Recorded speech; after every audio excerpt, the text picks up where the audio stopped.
Now, what we're going to talk about is the STARHORIZON business.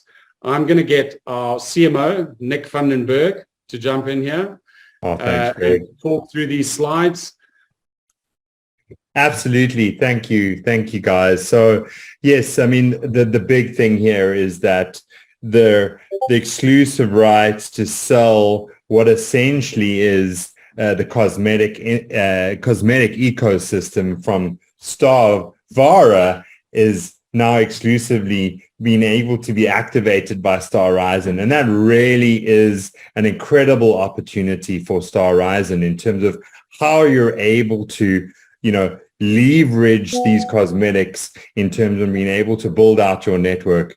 And it's really in terms of what is the secret sauce in terms of the cosmetics and what is actually their in-game value. I can tell you, like myself, I'm a gamer. I see this happen every single day when I'm, buying these cosmetics to look cool within the games that I play.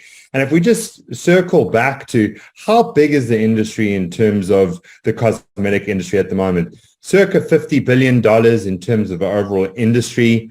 And where the gaming industry has gone, it's moved from, closed wall garden approach in terms of buying your game and then getting access. It's gone into the free-to-play model, and it's really now around these cosmetic sales that is really driving the gaming economy. So if you can look in terms of, gaming skins, one of the big game auctions that took place, circa $400,000 in terms of game auction. And these microtransactions are a big deal in terms of multiple transactions being made all the time in terms of, trade amongst networkers that we're now making available and trade amongst the players. So very exciting prospect for yourselves at STARHORIZON. This slide always gets me excited. Just go and do your research, folks, in terms of where the gaming community has come to in terms of buying these items. Dom and I always talk behind the scenes in terms of, wouldn't it be amazing to be able to sell a planet, Rob? And, at this level, you can see here one of the planets in terms of Planet Calypso was actually sold for $6 million, folks. $6 million in terms of naming rights for a planet within a similar universe. So really exciting from that perspective. If you look in terms of some of the other cosmetic items, these are obviously various items that have reached certain prices.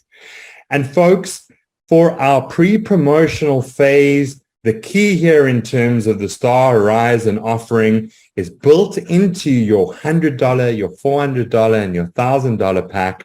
We're providing you with these incredible loot boxes and cosmetics that make up the value in terms of these packs.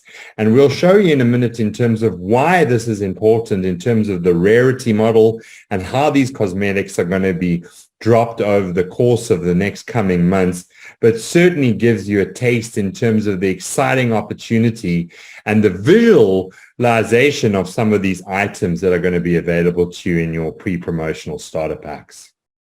Thanks, Nick. And I think what's important to understand here is the value measure.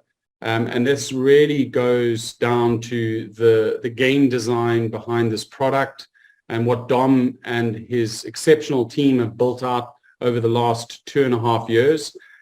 So what I'm going to get Dom to do is just run you through the value measure of these items. How do they generate value? What is the equation that gives them value? Why are cosmetics valuable? And this really is really goes back down to what the game design means and how that affects the value of these items. Cool. Well, to kind of begin with that, I'd say there's an old adage, time is money, and what that adage really means is that everyone's time is valuable. So it's through that idea that we construct what are called these in-game events. And essentially for gamers, the only way that they can acquire cosmetic items in the STARVARA universe is through spending a huge amount of time trying to earn them through these in-game events. And the amount of time that they spend is proportional to a rarity model. So at the highest end tier of these cosmetic items, players have to spend sometimes upwards of 1,000 to 7,000 hours to acquire a single cosmetic. And it's done through a random distribution. What this means is that a lot of players will attempt to earn these items, but only certain players might get them. And why this ties together is through the Star Horizons packs, we're giving the exclusive right to sell these cosmetic items to the network, and we're also, constructing the value for the gamer for these items through the time that these gamers spend in game to earn them. And time spent is a strong motivator for constructing value, and this is very unique to our games design, and was something that we first discovered in our early days, and have since applied those learnings in this way for Star Horizons. Thanks, Tom. So we just give you a view of some of the different items and NFTs that we have available in our system, and the rarity models behind them, which Dom alluded to. But Dom, I think what would be worthwhile is explaining gameplay loops and events within game that really trigger these points that create the value. Of course.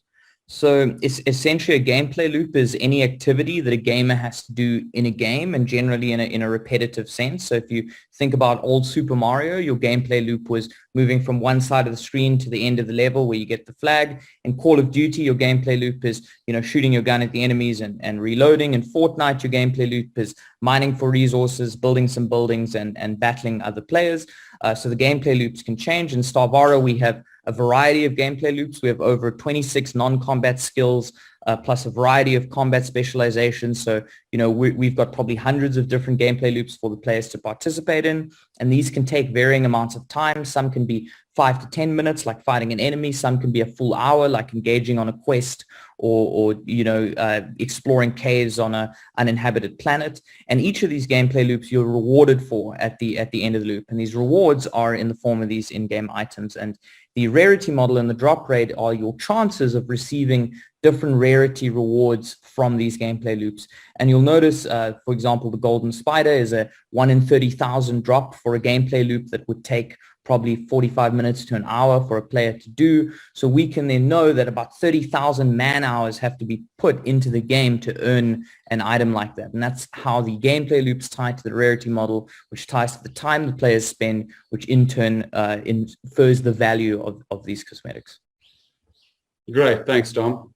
So we're going to now run you through our promotional timetable. But just to recap, what is Star Horizon? Star Horizon is essentially the extension of the STARVARA universe. It is the Genesis planet that will have the exclusive rights in perpetuity to sell digital items and cosmetics through the STARVARA universe, which transcends phase 1 and goes into phase 2 and phase 3. So from your MMORPG into your Genesis multiverse, into the ultimate multiverse phase, Star Horizon will be the exclusive marketing agent of the cosmetics within this universe. And to give you an example of that, all the games, the big games like Fortnite, sell cosmetics directly to the player. They don't have an intermediary. They don't have a middleman. Star Horizon is that force. They will be the exclusive arm to sell all cosmetics, whether it's peer-to-peer or listing on exchanges, on auction bids. They are the arm that sell the cosmetics. And that's really where the value is. So if you can look at Fortnite's revenue today,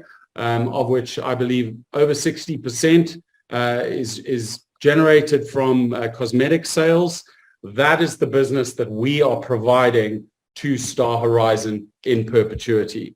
And this is done through a direct sales open world experience, creating your own avatar, being able to immerse yourself in this 3D world, engaging with other networkers with your back office functionality embedded in the system, and being able to trade these items within this digital universe. So that is the crux of what we're doing here with Star Horizon.